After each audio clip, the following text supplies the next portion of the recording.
Somewhere in the northern Ontario bush, Crown Land, an old haul road grown over, a logging camp that ran its last season sometime around 1960. An Oliver Cletrac BD crawler tractor sat for 60 years. Not parked. Abandoned.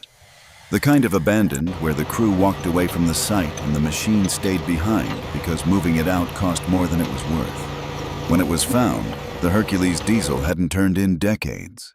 The track rollers had seized. The blade frame had rusted into the ground to the point where the machine looked like it had grown out of the shield itself. The fuel tank had gone dry sometime in the Diefenbaker era. It weighed 4.3 tons. It had an 83 horsepower Hercules 6-cylinder diesel that, in its working years, could pull 33.5 kilonewtons of drawbar force across ground that would stop a lighter machine cold. And someone decided it was worth bringing back.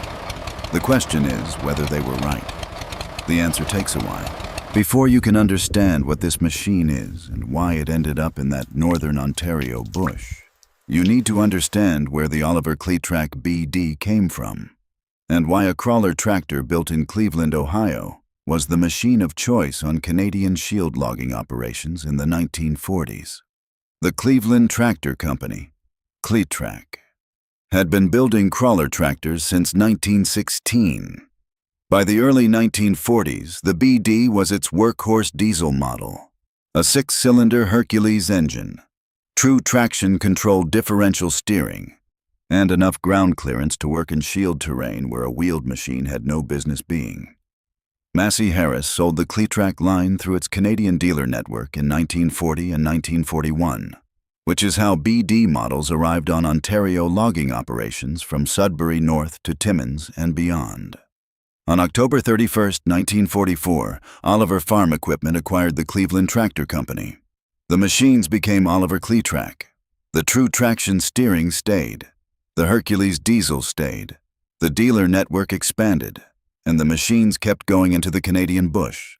Before we get further into this, subscribe to the channel if you're looking for Canadian heavy equipment content that actually knows what it's talking about. This is where forgotten Canadian iron gets found and brought back. The machines that built the shield before CAT owned every job site.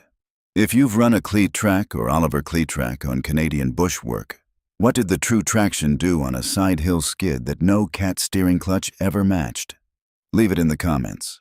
The full true traction story is worth its own video. Now back to the machine. Let me tell you about the Hercules DJXC, because it tells you exactly why the BD was the right machine for Northern Ontario shield logging, and why 60 years in the bush had not necessarily finished it. The Hercules DJXC was a 298 cubic inch 6-cylinder indirect injection diesel. It produced 83 flywheel horsepower at 2,600 revolutions per minute and 208 pound-feet of torque at 1,500 revolutions per minute. In the context of the 1940s crawler market, that made the BD one of the more capable diesel machines available below the size tier of a CAT D6 or D7. The BD's 6-speed transmission, 4 forward, 2 reverse, was unusual for the era. Most crawlers of this class ran 3 forward gears. The additional ratios gave operators more precision on variable shield terrain. Lower gears for heavy brush, higher for the skid trail. The true traction controlled differential was what made Cletrac different from every CAT of the era. Where a CAT used steering clutches, disengaging one track to turn, the Cletrac kept power to both tracks at all times, varying the ratio to execute the turn. On a side hill skid on shield terrain, there was no sudden loss of drive to the uphill track. The machine pulled through. The BD that came out of that northern Ontario bush had all of that, in theory. In practice, it had 60 years of Ontario winter in every seal, every bearing, and every thread. Getting a 4.3-ton crawler out of the northern Ontario bush without road access is not a small operation, and it starts before you touch the machine.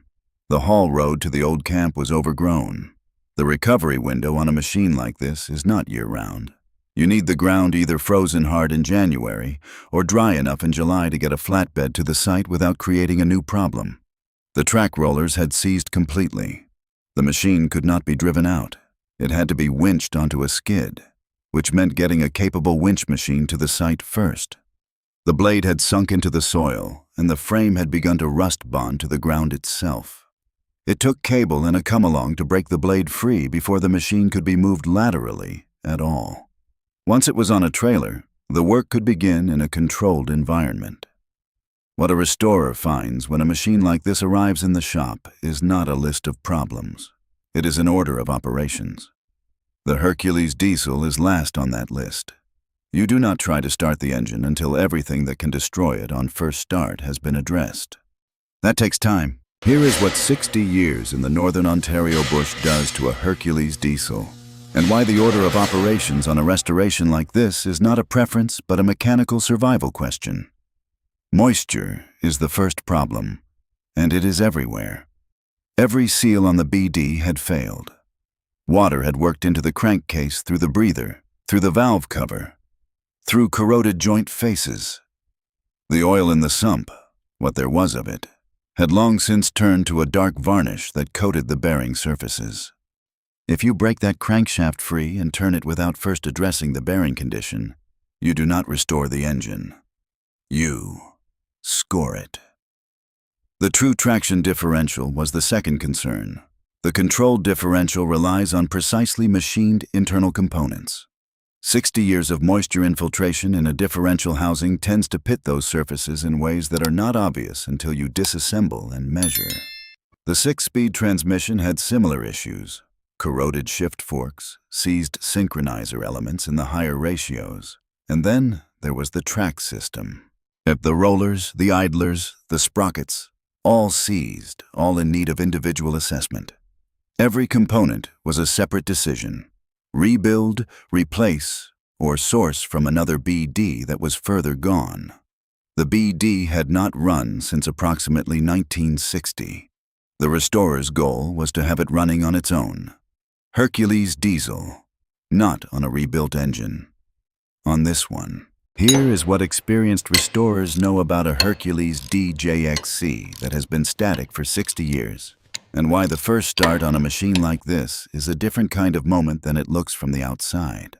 The Hercules is an indirect injection diesel. That means the combustion chamber is not in the piston crown, but in a pre-chamber machined into the cylinder head. The glow plugs heat that pre-chamber to assist cold starting. After 60 years, glow plug threads corrode into the head in ways that make removal a specialist operation. Strip a thread, and the head is compromised. The injectors required ultrasonic cleaning and bench testing, spray pattern, opening pressure, and atomization verified. An injector dribbling rather than atomizing does not just run rough. It washes the cylinder walls and loads the crankcase with fuel. The track system came first. New rollers, rebuilt idlers, measured sprocket teeth. Then the transmission, the differential, the cooling system. Then the engine, with the crankshaft freed by hand before any attempt at powered rotation. When the first powered rotation happened, not firing, just turning, it was months into the project. Every component had been addressed. The Hercules turned over clean. The BD had not run yet, but it was closer than it had been in 60 years. The first start on a diesel that has been cold for 60 years is not an event you rush. Before fuel was introduced to the Hercules, the oil system was pre-primed by hand. Every bearing surface in the engine needed oil film before the crankshaft turned under compression.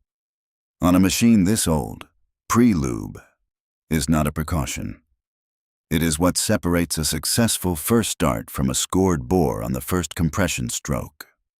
The glow plugs, new, correctly torqued, threads chased before installation, were given full preheat time. The injectors, bench tested and set to specification, were reinstalled. The fuel system was bled. The throttle was set to a moderate starting position, and then the Hercules fired. Not cleanly, not on the first attempt. But it fired. The smoke on a first start after 60 years is blue-gray and heavy, oil burning off the cylinder walls as the rings seat. You let it smoke. You watch the oil pressure. You do not load this engine until the temperature comes up and the smoke clears. On this BD, the oil pressure came up, the temperature stabilized, the smoke thinned. The Hercules settled into a rhythm it had not found since the Diefenbaker government. The BD was running. The Oliver Cletrac BD that came out of that northern Ontario bush is running. The Hercules DJXC, the original engine, not a replacement, is producing oil pressure, holding temperature, and turning the 6-speed transmission through its ratios. The true traction differential is working. Both tracks are moving under controlled power. The BD can steer. Machines like this one were sold across Ontario through Massey Harris dealers in 1940 and 1941, working the shield from Sudbury to Timmins and north into bush corridors that became resource roads. Now, when the camps closed, some came back out, some did not. This one did not, until now. The Cleveland Tractor Company stopped production in 1965. The BD series that ran Canadian logging operations through the 1940s and 1950s is a closed chapter. There are no new parts. There are no new machines. There is only what is left, and the question of whether someone cares enough to bring it back. Someone did. If this is the kind of content you want more of, subscribe. This channel documents Canadian heavy equipment the way it deserves to be documented. The iron, the conditions, and the decisions. If you've run Cletrac or Oliver Cletrac iron on Canadian bushwork, tell us what the true traction did on a side hill skid that no cat clutch ever matched. The full true traction engineering story, what made it different and why it outlasted every revision Cletrac made, is worth its own video. The work documented here is real. The conditions are real. The iron is real.